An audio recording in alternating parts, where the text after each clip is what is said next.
சதீஷ் இந்து முன்னணி மாநில நிர்வாக குழு உறுப்பினர். இந்து ஆட்டோ தொழிலாளர் முன்னணி சங்கம் அவங்க தமிழ்நாடு தழுவிய கோரிக்கை ஆர்ப்பாட்டம்.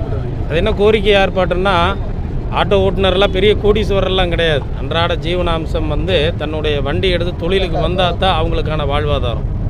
அப்படி இருக்கிற இன்றைக்கு ஆட்டோ தொழிலாளர்களுக்கு இன்றைக்கு அரசாங்கம் சொன்ன மாதிரி ஒரு 10 வருஷமாச்சு மீட்டர் கட்டணம் அப்படின்னு சொல்லி உயர்த்தி. தேர்தல் அறிக்கை திமுகவில் டீசல் பெட்ரோல் விலை கம்மி பண்ணுறேன்னு சொன்னாங்க. அதை கம்மி பண்ணி கொடுக்கணும். அந்த மீட்டர் கட்டணத்தை உயர்த்தி கொடுக்கணும். ரெண்டாவது, ஆட்டோ தொழிலாளருக்கு ஓய்வூதியம் 5000 ரூபாய் உயர்த்தி தரப்படணும்.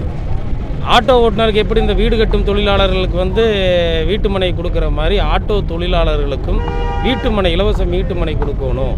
அவங்க குடும்பத்தில் முதல் இளம் பட்டதாரிகளுக்கு அரசு வேலையில் முன்னுரிமை கொடுக்கணும் அப்படின்ற மாதிரி பல்வேறு கோரிக்கைகளை வலியுறுத்தி இன்றைக்கு தமிழ்நாடு அளவில் இன்றைக்கு ஆர்ப்பாட்டம் நடந்துகிட்ருக்கு. அதன் ஒரு பகுதியாக கோயம்புத்தூர் நடந்துகிட்ருக்குது.